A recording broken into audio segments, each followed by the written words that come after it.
Hi friends, welcome to 5 Minutes Tech YouTube channel. Here is Vivo T1 5G smartphone. In this video, you will learn how to stop screen mirroring in Vivo T1 5G.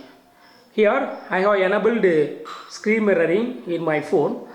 If you have enabled screen mirroring in your phone, you should have used Google Home app. So, first of all, go to Google Home app in your phone, or if you have used other app, go to that corresponding app. Okay,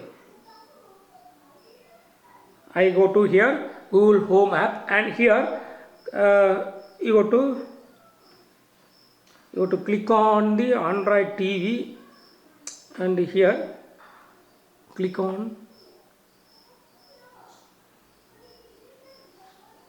casting screen to has ended. If you again click on cast my screen, it will ended. Okay, so in this way you can easily stop screen mirroring. Again I start screen mirroring now. See here, screen mirroring has started.